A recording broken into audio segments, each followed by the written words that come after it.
नमस्कार साथियों, गौरव ज्ञान धारा में आप सभी का स्वागत है। राजस्थान में 2025 वैसे भर्तियों का साल है। बहुत सारी वैकेंसी आप लोगों को उसकी तैयारी करनी है, आने वाली है, आ चुकी है, जो भी है।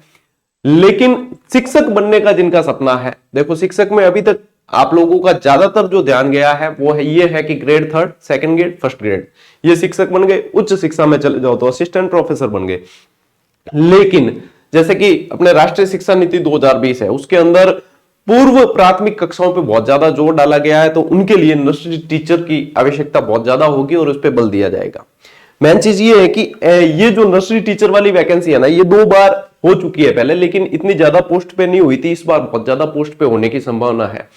कितने पद आने की संभावना है और क्या क्या आप लोग इसमें एलिजिबल कौन हो सकते हैं, आप लोगों को तैयारी क्या करनी है, पैटर्न क्या रह सकता है, बहुत ही शॉर्ट टाइम के अंदर अपन इसको समझ लेंगे और आप लोगों को एक रूपरेखा क्लियर हो जाएगी। वैसे ग्रेड 3 की जो तैयारी कर रहे हैं, यानी कि जो आपके मेन, जिसको आप रीट मेंस कहते हैं, उसकी जो तैयारी कर रहे हैं, वो ही लगभग सिलेबस इसका एग्जाम का लगभग रहना है, तो उस तैयारी में ये भी हो जाती है। लेकिन क्या आप इसके लिए योग्य है या नहीं, वो चीज ध्यान रखनी बहुत जरूरी है।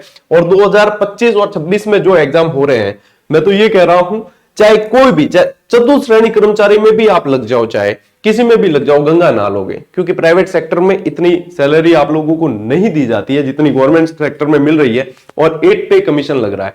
8वां वेतन आयोग है, यानी न्यूनतम सैलरी 50,000, तो आप मानकर चलो प्रोबेशन कंप्लीट हो गया, 50,000 आप लोगों के खाते में वैसे ही लगने हैं। तो किसी भी पोस्ट को हल्का मत समझना और इस 2025 और 26 में जी जान से मेहनत कर लेना, क्योंकि ये मौका दोबारा मिलने वाला नहीं है। ठीक है, देखो अब इसके अंदर योग्यता वगैरह क्या रह सकती है कि आप लोगों के पास में क्या डिप्लोमा है, क्या है, तो आप कर सकते हो। एक तो इसमें ये ध्यान रखना कि ये 12th आप लोगों के जरूरी है। 12th या समकक्ष बोला जाता है इसे, ठीक है, 12th या समकक्ष बोला जाता है। इसके अंदर आयु यदि देखें तो 18 से 40 ही रखी जाती है। कुछ मामलों में छूट होती है, वो हमेशा हर वैकेंसी में होती है। वेतनमान देखो, पूर्व में जो है इसका वेतनमान L5 था। अब पशु परिचर वगैरह आप पोस्ट देखते तो L1 की वैकेंसी थी, इसका L5 था। जो वर्तमान में बता रहे हैं कि L10 जो है इसका वर्तमान वेतनमान कर दिया गया है, यानी लगभग जो है 2800 ग्रेड पे, जिसको अपन कह सकते हैं। ये इस पे ध्यान मत दो, मैं ये कह रहा हूं L1 L5 आप गोली मारो इन सबको।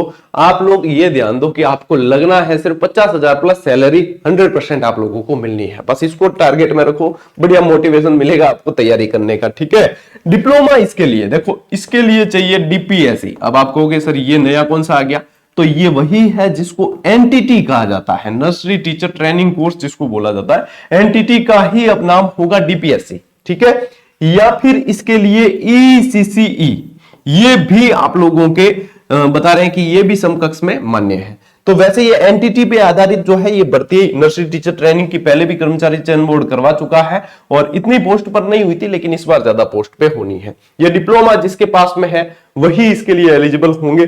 जिनके पास नहीं है, तो जैसे कि आप BSTC करते हो, जैसे कि आप B.Ed करते हो, वैसे ही आप लोगों को NTT का भी ये डिप्लोमा कर लेना है। ठीक है, या जिसने किया हुआ है वो इसके लिए एलिजिबल है। तो सबसे बड़ी बात कि सर नर्सरी टीचर बनने के लिए कौन एलिजिबल है, तो आप लोगों के लिए इन दोनों में से एक डिप्लोमा होना जरूरी है। ठीक है, अब इस पे अभी जब वैकेंसी आ जाएगी, जब और स्पष्ट हो जाएगा कि ये ECCE भी मान्य है पूरी तरीके से या नहीं, इस पे अभी तक जो है स्पष्ट नहीं है बातें।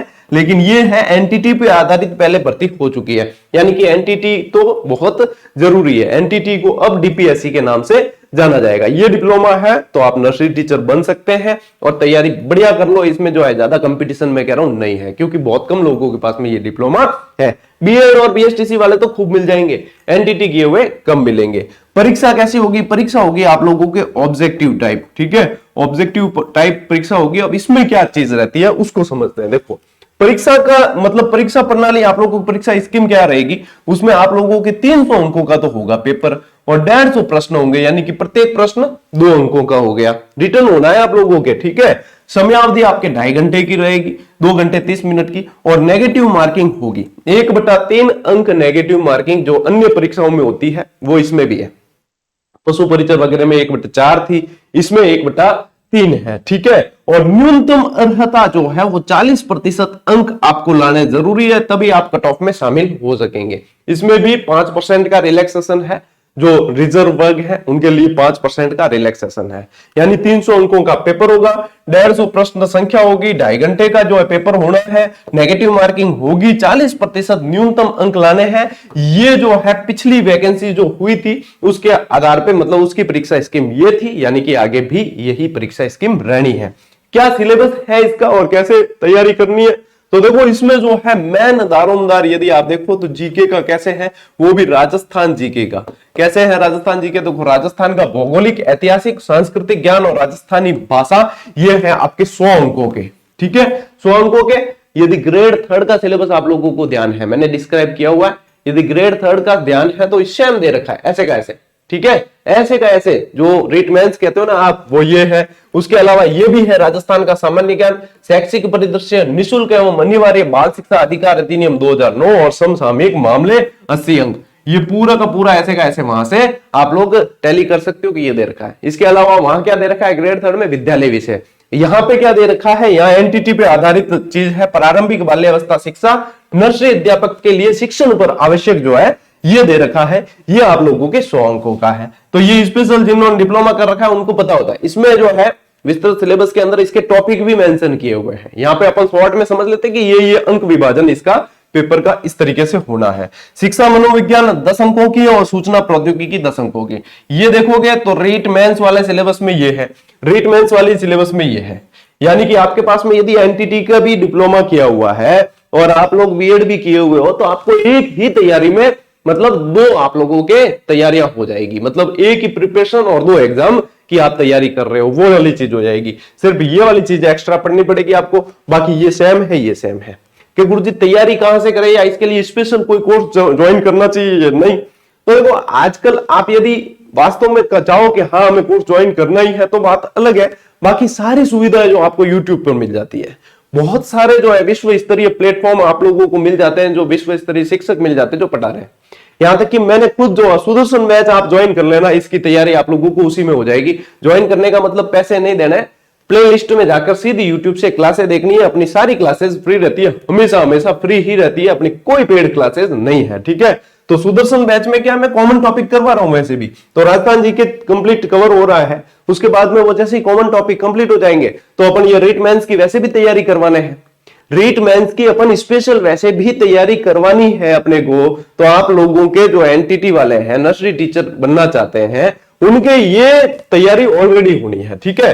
ये तैयारी मैं करवा दूंगा आप लोगों को निःशुल्क, बिल्कुल फ्री ऑफ कॉस्ट, और पेड कोर्स से बढ़िया तैयारी आप लोगों के YouTube पर होगी। ये बात मैं विश्वास के साथ कह सकता हूं, ठीक है। ये 2 चीजें यानी कि 100 नंबर और 80 नंबर की ये होगी, ये दोनों चीजें मैं करवाने वाला हूं। इसके साथ में आप लोगों के ये सूचना प्रौद्योगिकी और ये भी हो जाएगी। तो आप लोगों को सिर्फ ये अलग से पढ़ना होगा। यदि कोर्स ज्वाइन करना चाहते हैं कोई पेड कोर्स भी अलग से, तो ये अलग से भी कई कोचिंग संस्थानें आप लोगों को इसका भी कोर्स देगी, तो उससे भी ये ज्वाइन कर लेना। आपको पढ़ना है तो ये मैं नहीं करवाऊंगा, ठीक है, ये मैं नहीं करवाऊंगा। मैं आप लोगों को ये और ये करवाने वाला हूं। वो भी मैं जो करवाऊंगा वो आप लोग ध्यान में रखें कि वो निःशुल्क है। आप लोगों को यहाँ पे ये पूछने की आवश्यकता नहीं कि गुरुजी इसकी क्या फीस रहेगी, ठीक है, कि कोई फीस नहीं रहेगी। ये निःशुल्क आप लोगों के लिए कोर्स, सारी क्लासेस निःशुल्क रहेगी।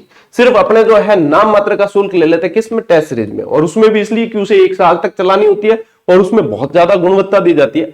तो सिर्फ लागत ली जाती है, जैसे 50, 60, 70 रुपए जितनी भी लागत आती है, वो साल भर का मेंटेनेंस जो लागत आती है वो ली जाती है। यानी कि वो भी एक तरीके से निःशुल्क सेवा जैसा ही है, सिर्फ लागत लेकर के विद्यार्थियों को जो है ये सेवाएं, क्योंकि आईटी का चार्ज लगता है इसलिए वो अपने को लेना जरूरी भी होता है, ठीक है।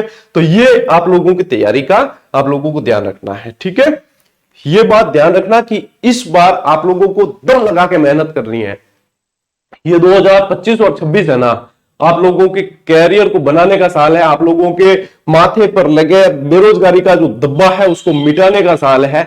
यदि इस साल आप लोगों ने मेहनत कर दी, ये दब्बा तो मिटेगा ही मिटेगा, लेकिन आप लोग इतने तनाव मुक्त हो जाओगे। क्योंकि सबसे ज्यादा तनाव कहां से आता है पता है, जहां पे अपने मेहनत कर रहे होते हैं और अपने को पैसा नहीं मिलता है।